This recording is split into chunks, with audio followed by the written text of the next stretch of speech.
Now you're official.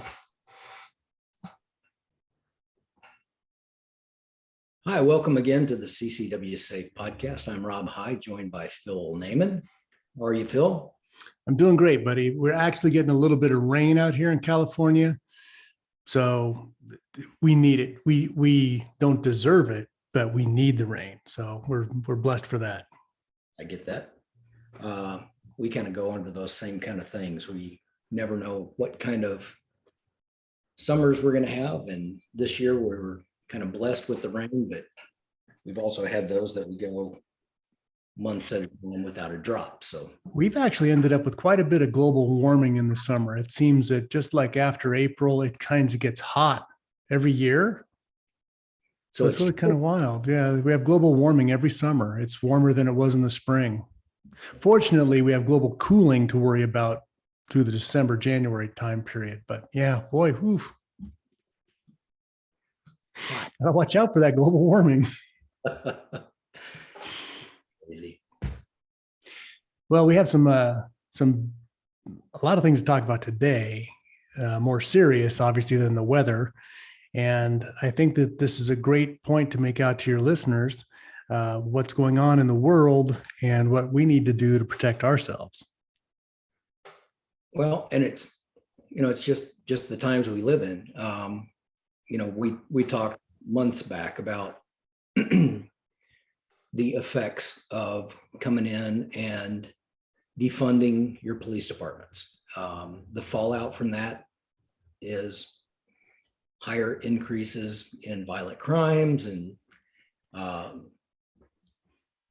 think actually our official comments were, what could happen? Yeah. How bad could it be? And stats came out today on homicide rates in the major cities in the US. And there are 12 major cities that didn't just have increases, they broke records. It's just crazy. You got Albuquerque, New Mexico. They've had 99. That's a 22% increase over 2019 numbers. And that's what the comparisons are, is this year to 2 years ago. So it's pre-COVID things. And that'll be something that plays a factor into it.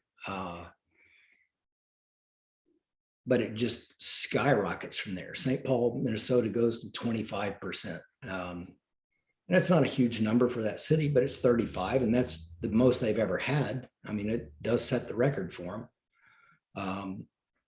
You go to... Are these homicides or murders?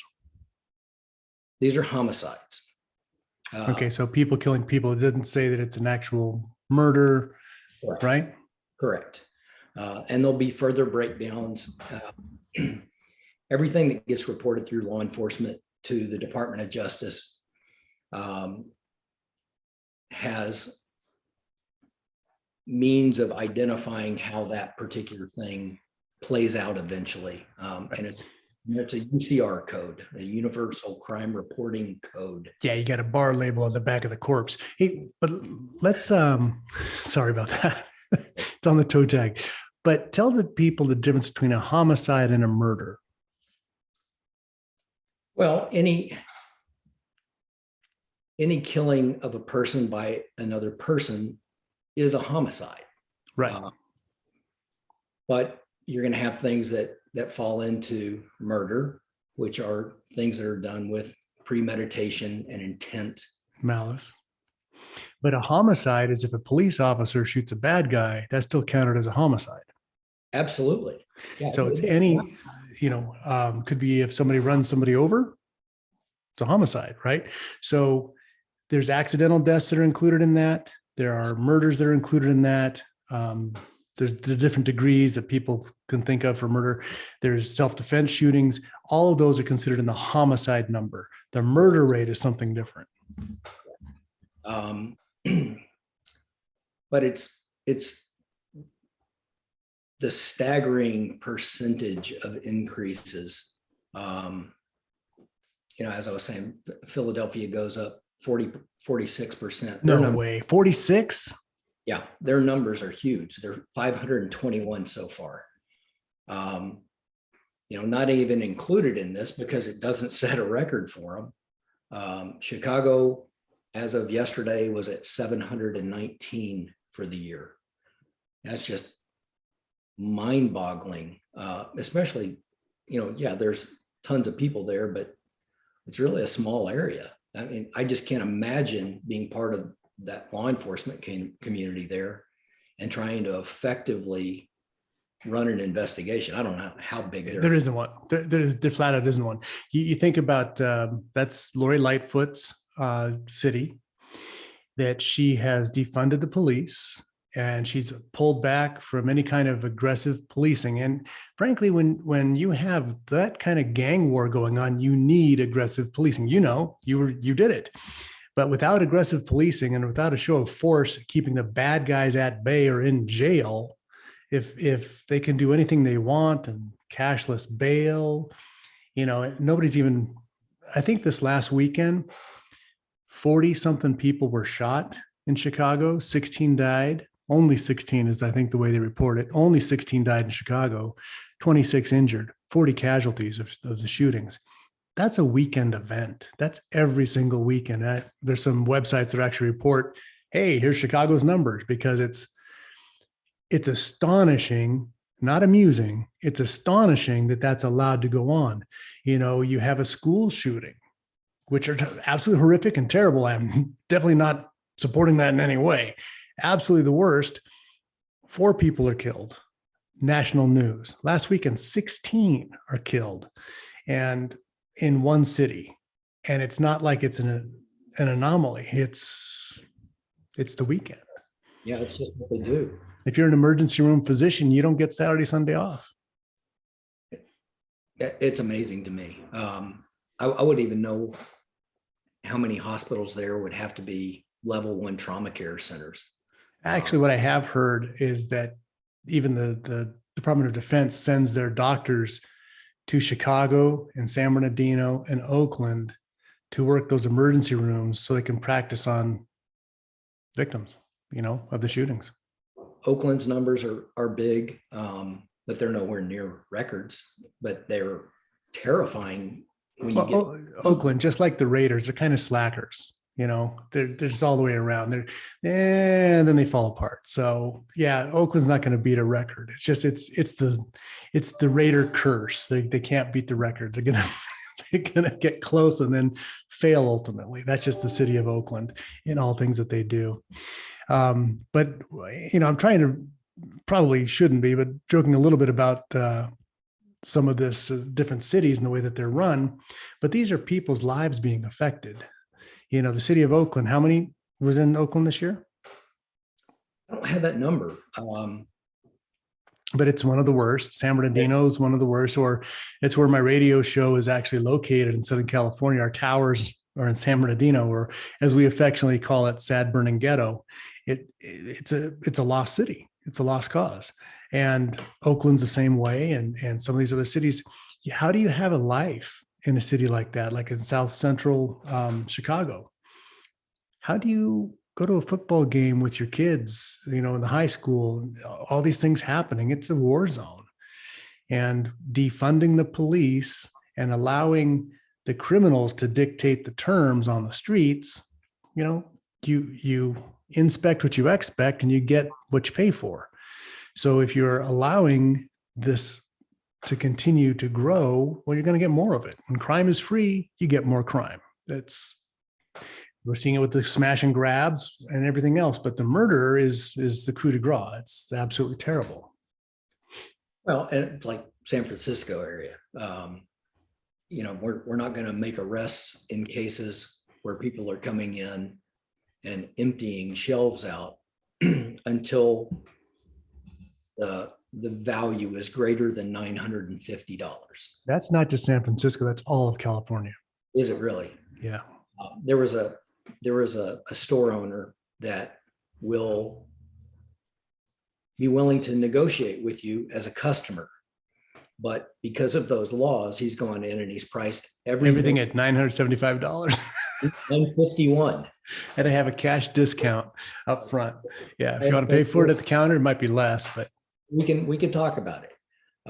But I mean, I can't imagine being a business owner and having people come in and just free reign, just groups of people. And it doesn't have to be in California. I've watched those outfits operate in Oklahoma City.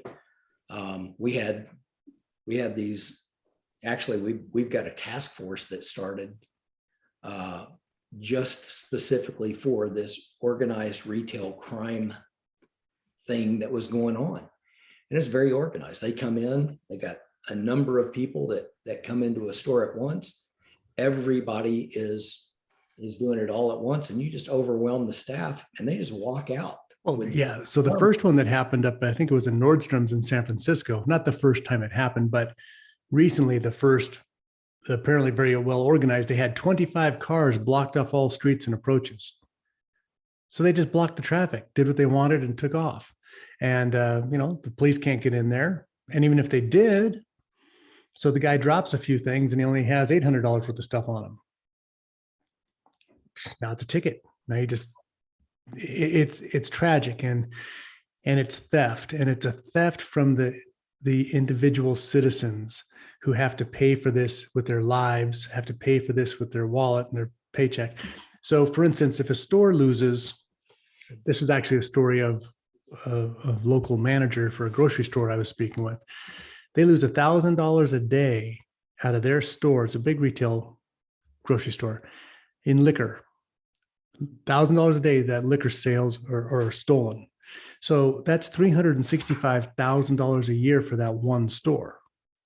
Now that store's not going to go out of business. What do they have to do? They have to raise their prices. And guess what? I pay extra for everything to cover the loss of just the liquor, $365,000, and everything else that's stolen. The crime is not free. They have to raise their prices. And those of us who actually pay for things are covering the loss of those criminals. And it's insane that people say, oh, it's just shoplifting. Well, you're the one paying it, ding dong. We have an inflation rate that's almost as high as a murder rate increase. I think that's the one thing Joe Biden says is he wants to get his inflation at least as high as murder rate so everything's equal. I don't know. Maybe he didn't say that. It's the way it's moving. Another deal is when you go and you look at area by area on these things, and then look into who has the strictest gun laws. Chicago, I think nationwide, Chicago and Massachusetts are the two. Chicago is amazing. And the New York City and the hurdles those people have to jump through in order to even be able to carry legally. You have to have your FOID card first, and then once that's approved, you can go get training, and it's amazing. And they got to, I got to carry my ID, I got to carry my FOID card, and then I got to carry my concealed carry license. If you get approved to get such a thing. So it's amazing to me. And it's an area that has the highest murder rate in the country. It's terrifying. We talked a couple of weeks ago about following the Supreme Court looking at the gun laws in New York State. And it's crazy to me how you make the argument that, well, gun laws are stricter in areas with more volume of people. Am I more apt to be a victim, out in a rural area and I'm, walking down a country road, or am I going to be going through Central Park and all of a sudden something happens to me? The argument is just, it's asinine to me. And you start putting your crime stats to it, and you've kind of made it open season for predators, for bad guys. Right. Yeah, crime is free in some states, in some cases. And, criminals are cowards. They're not stupid. Some are stupid cowards, but for the most part, they're just cowards who want something for free and to impose their will and don't really care about the consequences. So if the consequences are so high that they risk never seeing the sun again, or maybe one of those permanent enclosed lifestyle cases that they can be submerged in the ground with, if that's their risk level, then they change their behavior, but not until then. And so in California, we had a dramatic drop in all violent crime throughout the 90s. We instituted something called 3 strikes, you're out. 3 felonies, you're in jail for life, 25 to life. I don't care if the last thing you stole was a pizza.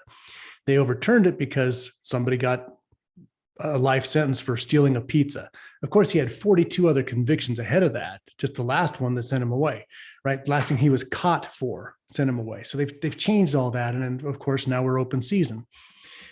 A lot of people will go back and say that, well, look, the murder rates were worse up until 1990. And that's true as far as numbers are concerned. But as you know, as a police officer, when you had a violent crime of this nature, what would you say? You say the percentage, but there's a high percentage of times it was a young man between the ages of 20 and 40, right? Are those not normally who's committing most violent crimes? Yeah, you're locked in. You're right there. Yeah. So in that time frame from 75 to 1990, what we had the giant coming of age of the baby boom generation, who were 25 to 40 years old through that. So yeah, it was a huge numbers of crime that was happening, but that's because that age bracket that typically has the most criminals was the largest we've ever seen. So people are saying, well, look, the crime rate went down because Clinton did an assault weapon ban. No, the crime rate went down because we had harder enforcement and we had fewer criminals physically. Just the population wise, we had fewer people going through the 20 to 40 year cycle. Well, we're on another bubble like that today too, but now we don't have any enforcement mechanisms, at least in California. It's, the police officers here are just kind of shaking their heads like, wow, I want to transfer to Idaho, Texas, Florida, anywhere, because it's frustrating. You can't do your job. You've got everybody with a video camera and there's consequences for you for enforcing the law. There's no consequences for the people breaking the law. And that has to be maddening for an officer. Well, you see all this stuff on TV and on the news, and you've got a guy that, I have the option that I can go over here and I can go to work for the phone company, or I can go over here and I can follow my dream and be in law enforcement. And wait a second, everybody hates those guys. I don't want to be the guy that everybody hates. I want to go over here. And it's funny because you almost to a person, when you ask young recruits, why are you doing this? What do you expect to get out of this? I'd like to help people. I'd like to better my community. I'd like to do this. Nobody jumps in it to go, yeah, I just really like fighting. I like having somebody attack me. I've never been shot at. I wanted to see what that's like. And now you want to arm. They make him a preschool teacher. I just can't imagine Joe Average looking across the board and going, how would you like somebody that knows nothing about what you do, armchair quarterbacking everything, every decision you make that is done in a split second? And I'll be the first to admit, I've worked cases against police officers, shooting cases. I've worked predator cases that needed to be worked. These were people that they didn't just need to be not on a police force. They needed to be incarcerated and dealt with. I felt very strongly about if you can't go after a dirty cop, you should never be allowed to go out and police the general population. That would be the guy that you go after the very hardest, the guy that is tainting the profession. It's unbelievable to me that it has become under such a microscope, and everybody gets to weigh in and be an expert on, you should have Right. done this, you should have done that. Yeah. And even, we've seen today, somebody's being attacked on a train, sexually assaulted for 45 minutes, and everybody stands there with their phone out. It's like, what's up with this? We have a dramatic shortage of men in this country who are willing to stand in harm's way to protect innocence. And that's just said, the people who want to be police officers, that's their main motivation. And it's sadly, we're pushing away from that. But let's talk about what you need to do to protect yourself in this situation. Obviously, the criminals are on the streets. We know that. They're in the malls. They're doing whatever they want to do. San Francisco, they have smash and grabs where if you park your car, there's literally like a van behind you that the guy gets out, looks in your window. If he likes it, he'll just smash it and grab it. If he doesn't know what it is, he'll smash your window and look through your car anyway. These guys are videotaped all the time. This stuff happens. And as you know, we can't protect our property with deadly force. We've talked about that a number of times, but you have to be able to protect your family. And so obviously some states are constitutional carry. God bless you. That's fantastic. Excuse me. We have to have our permits here in California. Other states have to have concealed carry permits. It's important for you to protect your family. Anybody who's a legal, good person, I think should be carrying a firearm. And obviously I don't like to cut felons any slack. It's just, you've heard that before, but a legally owned weapon, you should be able to carry it for your self-protection. And if you ever have to use it, that's the other thing that we always talk about is first fight's for your life, the second fight's for your freedom. And that's where you guys come back in. Right. It's one of those things that, as a career law enforcement guy, I never worried about what was going to happen if I was pressed into that situation that I had to defend myself or somebody else with lethal force. Because I knew I had great homicide investigators that were going to come in behind and work the case. I had great attorneys through the FOP, as well as through the city, that were going to ensure that no stone was unturned. Everything was going to get worked to its fullest. And then it goes to a district attorney or a grand jury. And I really was never concerned with what's going to happen. The civilian realm is completely different. And that's the beauty of the system that CCW Safe came up with. They based this off the police model. So all the things that I would have had at my disposal as an active duty police officer. You talk about that because you're familiar with it, but for those in the civilian part, which is a large part of your listeners there, what does that mean? If an officer is involved in a shooting through the fraternity of police, through their union groups, there's a certain protocol where they're not allowed to be questioned for a certain amount of time. They have the ability to get their attorney before they have to make any kind of statements, right? They do. And even that is kind of a new phenomenon. That's not something that's been around for a great deal of time. The majority of my career, had I been involved in an on-duty shooting, we'd have loaded up in a car and gone downtown, and you'd have had some guys working the scene, and you'd have another guy that is going to sit across from me and ask me about the case. Now, on the other end of that is, had I been involved in an on-duty shooting, not only did I have all those people coming out, I also had attorneys through the police union that would show up as well. So I would have representation at the time of questioning. That would be covered through medical studies and research and things like that. We've learned that people that are involved in traumatic events don't always clearly remember the events as they occurred. I was really kind of opposed to the idea of body cams and dash cams on police vehicles, on police officers. Right. You felt like it was getting snitched on.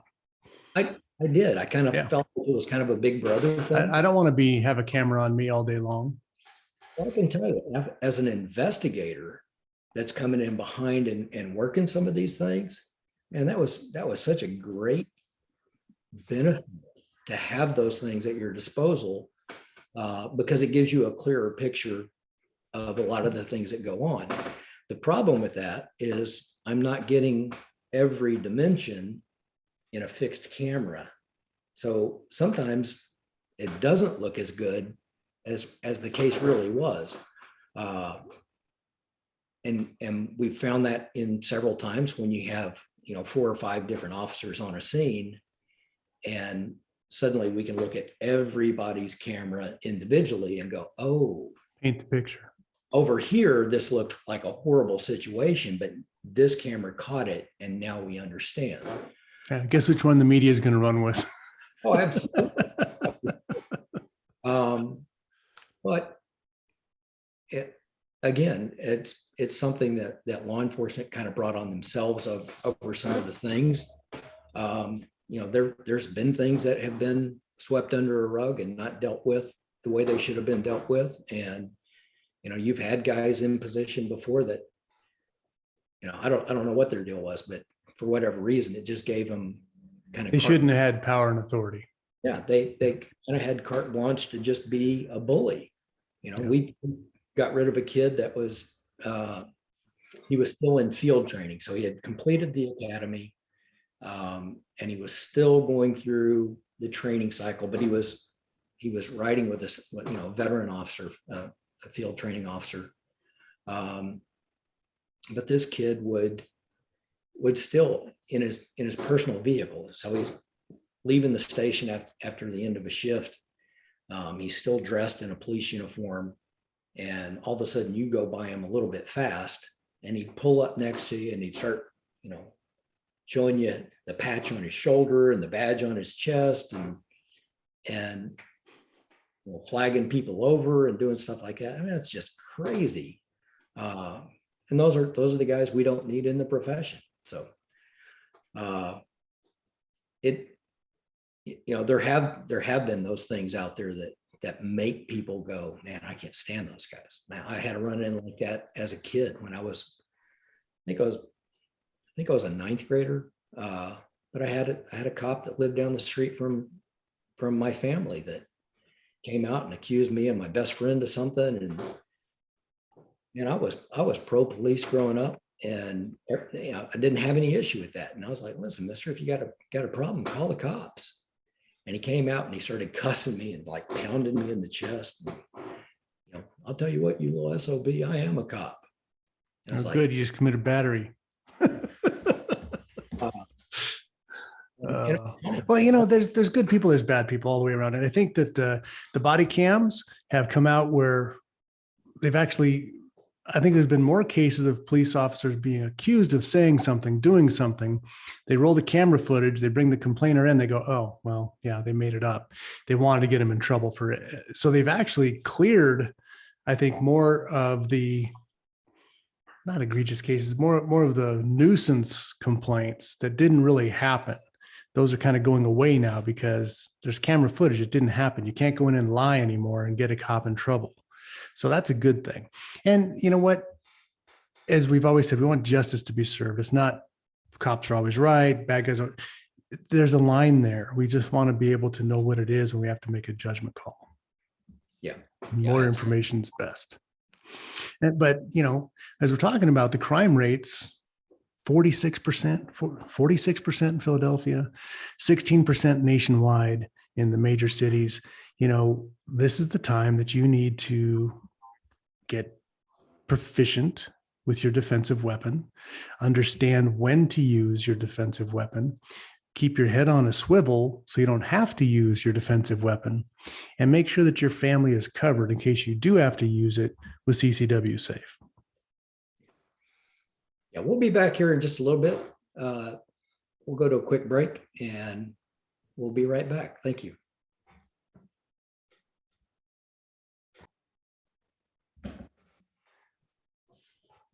Hi, welcome back to CCW Safe Podcast. I'm Rob High with Phillip Naman out in California.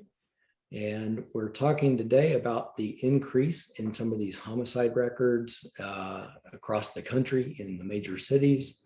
And one of the things Phil and I had discussed previously was kind of the role as a citizen and the importance of me being involved. And our election cycles come through, and I had explained to Phil there was times in my life that I would look at something that was on a ballot, and I wouldn't even look at it until it was the day of voting. Walk in and start looking at things and go, well, I don't know anything about this, so I'm just not going to cast a vote at all. I'm just going to remain silent. And the silent majority really has lost the right to remain silent.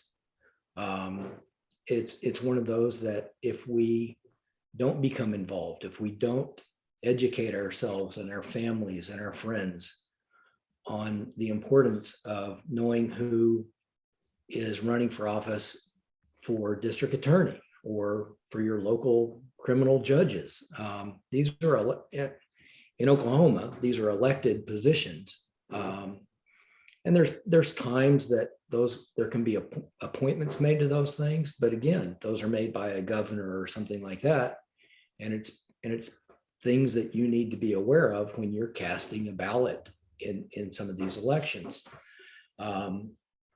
It's one of those that even if I didn't know, who are the judges here, what am I looking at? Because people are going to tell you anything you want to hear to be able to tickle your ear for a vote. Yeah. Doesn't mean that's where they stand or what they want to do. That's not their real platform. They just want your vote today. Right. One of the things that has been very, I won't say egregious, but very deceitful in California is that we have these lower level positions that are statewide, like Secretary of State. Like, who knows, who cares, right? But who is that? The governor, lieutenant governor, we look at those, maybe the lieutenant governor, attorney general, maybe. Secretary of State, what's that? Well, the Secretary of State is a very important position because the Secretary of State in California writes the little ballot snippets of what we're voting on. So I'm going to say that 90% of the people make their decision when they get their voter pamphlet book, and it says Proposition 141, whatever, Proposition 47 reduces incarceration for petty thefts. Like, well, yeah, we shouldn't, petty thefts, this makes sense.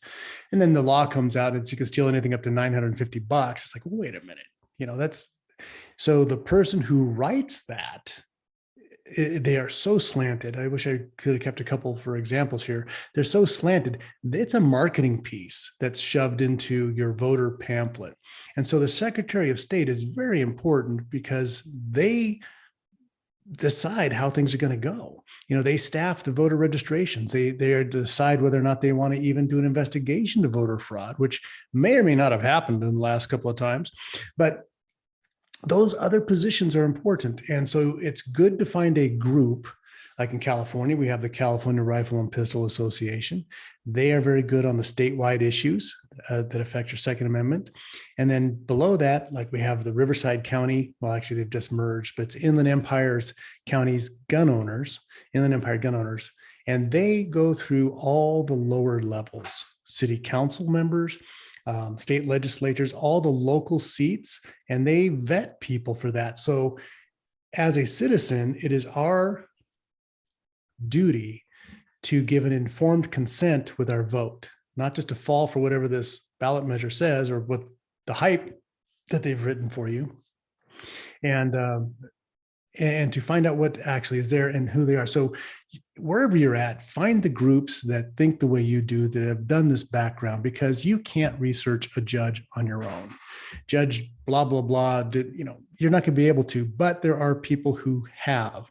And so you can find those resources and understand, okay, this is a pro law enforcement, this is a pro 2A, this is somebody that I agree with, who follows the law, doesn't make it up as they go, as we've seen many judges do. So it's an important thing. Judges, local judges, well, now they've combined municipal and superior, but local judges move up to the regional board. Oh my gosh, sorry. Ninth Circuit Court, they go to the federal bench, they go to the Ninth Circuit Court, and you've seen the crazy situations and decisions that the Ninth Circuit Court has had, in California. And that's the whole Western 11 states have to deal with the Ninth Circuit Court. But most of those people on there have been put on through the California court system. So it's important that we look at the local issues. That's where you can make your effect. In California, there's 38 million people. 6 million of them voted for Joe Biden. Had everybody who was registered to vote showed up and done the right thing, he wouldn't have won California. So it's obvious that we have a situation where people are not getting involved for whatever reason, and you can't run. The other thing that's important, especially you're there in Oklahoma, you've got good senators, you have good governors, good governance of your state. California, obviously, we're whacked. We got Fabio the clown running around in circles, honking his horn. That's our governor. So that's where we're at. But we send 2 senators to Congress. We send 53 Congress people. So what happens in California affects the entire nation. We have the most congressional seats over there, and you've seen them. Adam Schiff, sorry, he's one of ours.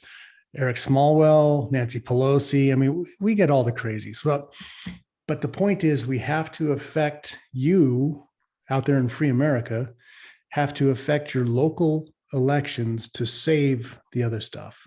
And that's your duty as a citizen, So here's one more thing, right?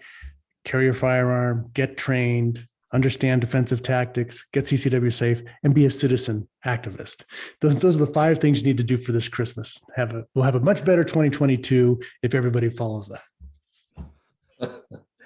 Well, again, the importance of having a say in your community, and that's essentially what you're doing. Well, there's 2 ways to get a say: by vote or by force. We don't want number 2. Yeah. Nobody wants a civil war. It's just, no. We can still save everything by the vote. We have the legal rights, and by doing things the right way, we can save this. But it takes work, and it takes commitment, and it takes effort. It's part of that thing. If I fail to prepare, I fail. I mean, it's just the way it works. I'm not just going to go out to be a gun owner and go, I'm going to buy a new gun, I'm going to carry it. Well, no, I'm going to learn how to function the thing. I'm going to learn to be proficient with it. I'm going to learn the laws. Especially if it's a single action pistol, you should really study how those things work. Just going to leave that there. Yeah, you can. It's just, I don't know. It's such an obligation. It's such a big responsibility. And it's not just knowing how to make the tool function. It's understanding the laws in your area. I can do this. I can't do that. I want to avoid that at all costs. Or going out and knowing that it's not just about, good equipment. I've got a great belt. I got a great holster. I got a really dependable firearm. I make sure my magazines are in good working order. I buy quality ammunition. Those are all part of it, but it's understanding that, do I ever work on weapon retention? Do I ever work on keeping my gun? It'd be the worst thing in the world to go, I'm going to make this step and I'm going to be a legal gun owner and carrier. And then have somebody take your gun away from you. I used to think, man, there's no way you'll ever pull a gun away from me. And then after being a cop, I'm telling you, I've seen guys that were defensive tactics instructors, guys that trained these things and taught these things and lost a gun in a fight on the street. So there is a level of commitment to all aspects of it. You know, I study first aid. I study martial arts. I do weapon retention, weapon disarming, whether it's holstered gun defense or drawn gun defense. They're all responsibilities I have if I'm going to be this guy carrying this thing around. But you said there's a duty, right? There's a responsibility. There's also an honor. We live in the greatest country in the United States. It allows us, well, God's given us those rights, but they're enumerated in the Bill of Rights, to have our rights displayed as a Second Amendment, that we have the ability to defend ourselves and our families and our freedoms. We have this ability. We live in the greatest country here, and we have got to defend it. We've got to do everything we can to hold this on, not for me. Look, see all this gray hair? I'm old. I'm going to die soon. For my grandkids, for my great grandkids, for everybody else, for posterity. It is our duty to hold the line here. It just legally voting, all the great stuff that we can do. And it's easy to do. And, you know, we had a saying on the Firing Line radio show, which was GOYA, stands for get off your couch and get in the fight, right? It's an important thing. You have to get involved. This is not for you. It's for your kids, for your grandkids, for your great grandkids. We need to think that far out, what is best, and do what's required today. And it's not only is it a duty and responsibility, but is it an honor to do that? Yeah, you're right. And I usually am. For those that want ask my wife. For those that want to argue that point and say, America's not what America used to be. Well, maybe not, but that's our fault. And if you want to know what a great country you live in, travel, go other places, come back and be thankful for what you have, because there's plenty of places that but you're not doing number 2 through a hole in the floor. Yeah. We live in an amazing country. We live where people who feel as though they're completely impoverished are walking around with a $1,200 cell phone in their hand. So I just listened to this podcast yesterday with Pastor Doug Wilson. He's a great guy, and he's talking about how American conservatives sitting in their recliner couch, watching their giant flat screen TV, Fox News is on, listen to the normal story, get up, walk over to their Sub-Zero fridge, pop it open, get a cold drink, crack it open, and say to the wife, "Oh, this country's terrible." The blessings that we have are so over the top right now. We need to maintain and make sure that we provide for others. Well, we're remarkably spoiled. Yes. And that makes it easy to do nothing.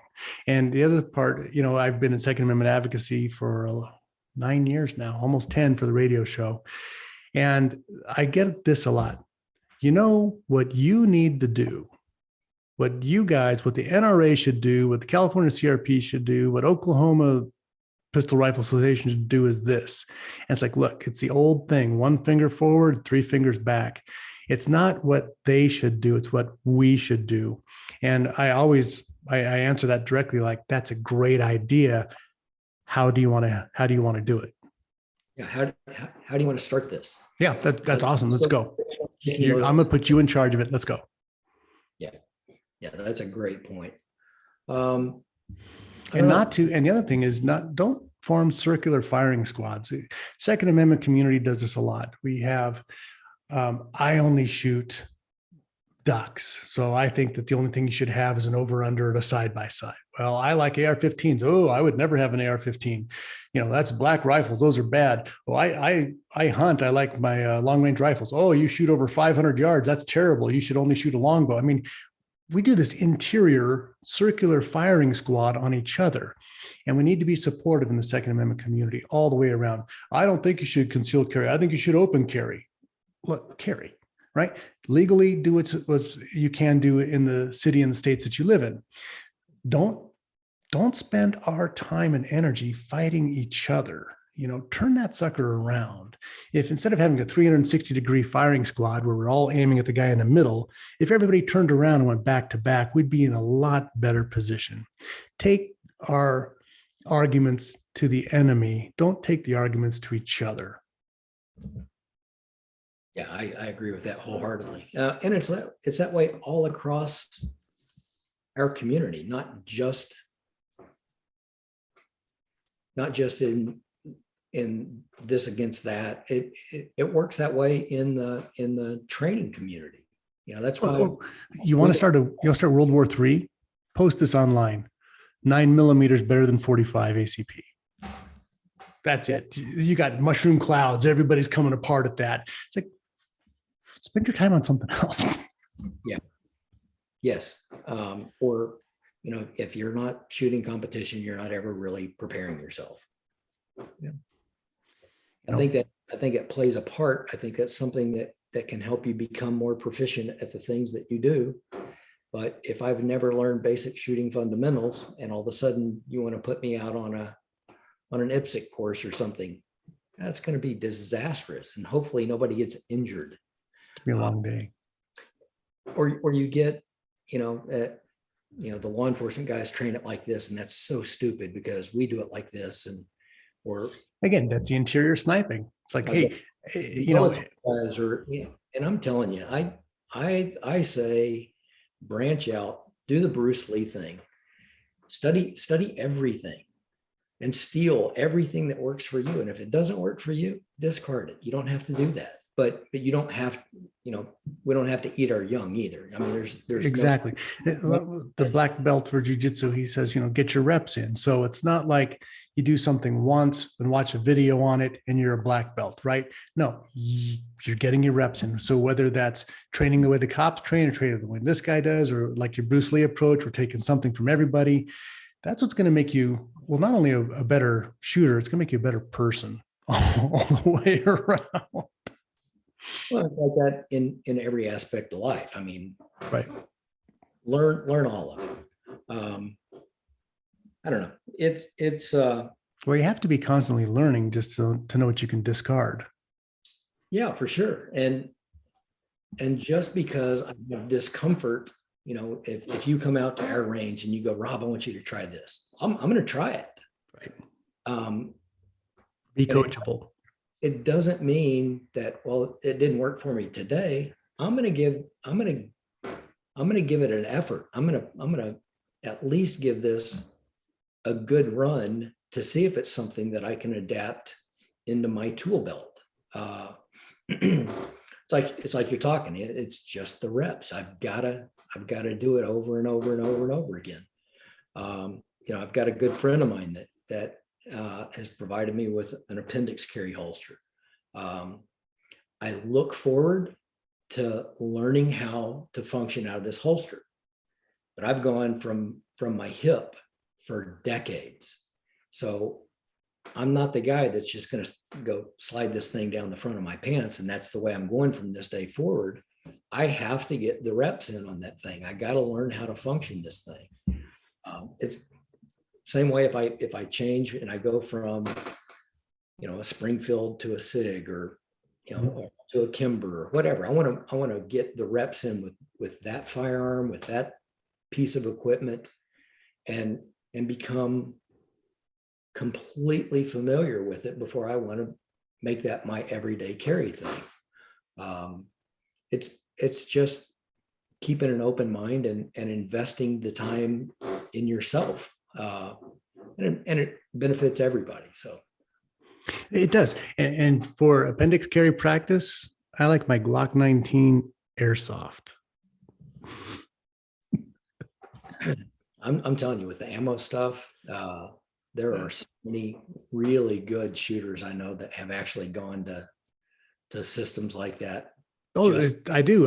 This thing on the wall back here, it's actually a Macmillan stocked airsoft gun. And if you look over here on the shelf, you'll see these little plastic moose. I set these up across the driveway and offhand practice, right? It's a tenth of a penny a shot as opposed to $5 a shot for the high powered rifles. But you got to practice what you got to practice. But the point is, for me personally, because I'm a little scary, when I'm doing my practice for appendix, I'm using my airsoft gun just because. Safety. Absolutely. I'm going to become familiar with everything first. Exactly. You don't want to start, well, say doing a cross draw with a single action pistol. To discharge there on trying to draw and have a complete miss would be so terrifying if anybody ever found out about that, wouldn't it? Yeah, turn off your body cam. Holidays are coming up. You guys got any plans? You traveling? You staying home? We got lots of plans. We're flying in my kids. So, well, my son and his wife from New York. He's going from the occupied state of New York to the occupied state of California. No freedom for him. But no, we're going to have a great time. Lots of family. Good. Anything coming up in the foreseeable future? You got any training things coming up? Or? This Saturday, I am shooting a match. I'm shooting a practical pistol match at West End Gun Club. A friend of mine invited me out there. I haven't done it for several months, like 9 months. Well, I was focusing on my sheep hunt. So I quit the pistol shooting and went all long range practice, including picking on those little toy animals. But no, we're shooting all the time. We shoot probably once a week of one discipline or another, normally rifles, but that's my joy. I like that. Everybody else is watching NFL Sunday afternoon. I'm at the range. Got the whole thing to myself. It's perfect. Yeah. I love football for that reason. We had a great time out at our range yesterday. Our content manager, Justin, set the range up for some guests. We hosted a local radio show out there, sports talk radio, but they're one of our good advertisers. Had a great day with them. Oklahoma Machine Guns came out. Well, that's always a good day. I mean, anything with the name Machine Guns in it is a good day. Some of their things along and got a little time on the range, a little time with friends. So and we had a beautiful day for it. It was, mid 60s and no wind, and there's like 3 days a year like that in Oklahoma. We haven't range in one of them, so it was a great blessing. Very good. Yeah. Be kind to your families. Be kind to each other. We got the holiday seasons coming up. Some of you have great times during that. Some of you have great anxiety during that. So be kind to each other. This is the season for that. Phil, you got anything else? Nope. God bless. Merry Christmas. Merry Christmas, guys. We will be joining you again shortly and look forward to seeing you next time. Thank you so much. Bye-bye.